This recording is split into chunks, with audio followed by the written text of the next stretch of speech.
C'est parti, les fous d'échecs. On y va aujourd'hui avec une tier list des 5 tactiques les plus populaires aux échecs, si je peux dire. Évidemment, il y en a plein d'autres, mais on va commencer avec celle-ci. On va les classer d'incontournables à situationnel. La première, la batterie. Qu'est-ce qu'une batterie? On va aller voir le petit exercice ici. Donc, qu'est-ce qu'on veut faire? Qu'est-ce qui est une batterie? C'est l'alignement de deux pièces lourdes, si on peut dire habituellement fou, dame et tour éventuellement. Donc, qu'est-ce qu'on a ici? On a une dame en D3, on a un fou en C2 qui vont former notre batterie pour attaquer une pièce ou pour faire un échec et mat et toutes sortes de coups qui sont très puissants, comme vous pouvez vous en douter. Donc, qu'est-ce qu'on veut faire dans la position ici? On veut se libérer la diagonale pour venir faire un échec et mat ici sur la case H7 qui est relativement faible. Donc, on va commencer par pousser le pion. On va ignorer la prise du fou. On va venir prendre le cavalier qui était la seule pièce qui protégeait la case H7 et là on a notre batterie qui prend tout son sens pour venir contrôler cette diagonale. Donc je dirais que c'est une tactique qui est quand même ici, comme vous pouvez vous en douter, très utile. Donc on va venir le mettre directement dans la ligne très utile. Ça vous permet d'attaquer et d'avoir plusieurs positions qui peuvent devenir gagnantes très rapidement. On passe à la fourchette. Deuxième tactique, et je dirais la plus connue de tous, la fameuse fourchette. Donc avant de la classer, évidemment, qu'est-ce qu'une fourchette si vous ne le savez pas? C'est l'attaque de deux pièces en simultané. Donc ici, on a un roi, on a une dame. Il y a un coup qui va nous permettre de les attaquer les deux. Le cavalier étant très puissant pour faire des fourchettes, comme vous pouvez vous en douter. On a ici la case en F6 qui permet d'attaquer autant la dame que le roi avec le gain ici de la dame. À noter qu'une fourchette permet de gagner du matériel de plus forte valeur. Donc on va vouloir aller gagner des tours, par exemple, avec une fourchette. On va vouloir aller gagner des dames, ce genre d'éléments-là qui nous permettent d'échanger du matériel. Donc pour ce faire, je dirais que la fourchette, c'est une tactique qui est incontournable, surtout pour progresser aux échecs. On passe à la prochaine qui est l'attaque à découvert.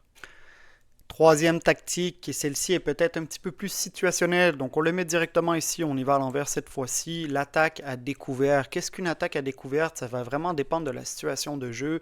Des fois, ça va engendrer également des sacrifices. Pourquoi? Parce que ça va être une attaque qui va permettre d'aller prendre une pièce, qui va permettre peut-être d'aller faire des échecs et mat, tout ce genre de choses-là. Ici, on a une situation, si vous ne le voyez pas, prenez-vous 2 minutes, mettez la vidéo en pause. Qu'est-ce qu'on veut faire avec notre attaque à découvert ici? On a un fou qui est aligné sur une pièce ici, donc le pion en H7 avec une prise sur échec. Même sans échec, on aurait pu essayer de le faire, mais grosso modo, on vient ici faire la prise. Là, le cavalier vient reprendre. On ne pense qu'on a sacrifié une pièce, mais non, parce qu'on a la dame ici qui était en prise au niveau de notre adversaire. Donc, c'est un peu tout le concept derrière les attaques à découverte. Très situationnel, il faut se retrouver dans la situation de l'échiquier, il faut pouvoir sentir celle-ci ou les provoquer encore une fois, mais évidemment, pourrait être une tactique très forte lorsque celle-ci est maîtrisée. On passe à la prochaine. Quatrième tactique est peut-être la moins évidente à comprendre ou peut-être la moins connue de la part des débutants. On parle de l'enfilade ici. Qu'est-ce qu'une enfilade dans le fond?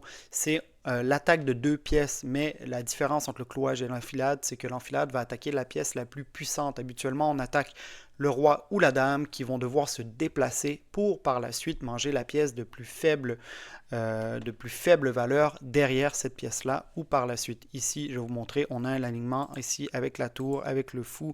Donc sur cette diagonale, on voit que le fou peut venir faire potentiellement un échec. Donc comment on va venir faire une enfilade ici? C'est très simple, on va venir manger, donc faire un échange ici et par la suite, on voit que en attaquant le roi, hop, sur la diagonale ici, on pourra aller chercher la tour par la suite. Donc c'est tout le principe derrière l'enfilade. On vient attaquer la pièce la plus forte pour manger une pièce plus faible par la suite. Pas nécessairement si évident que ça à reconnaître. Je dirais que c'est très situationnel aussi. Pas les plus simples, évidemment très utiles. Hein, donc ça pourrait aller dans très utile également, mais ça dépend de la situation. Il faut savoir les reconnaître.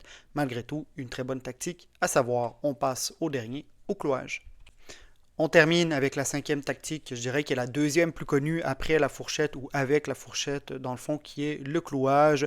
Qu'est-ce que le clouage? C'est qu'au même titre que l'enfilade, on va attaquer deux pièces, sauf que cette fois-ci, on va attaquer la pièce de plus faible valeur. Donc, ça peut être un cavalier qui va être devant un roi, ça peut être un cavalier qui va être devant une dame, ce genre de clouage-là. Là, ici, comme vous pouvez voir dans l'exercice, on a un clouage de dames potentielles qui sont alignés dame et roi.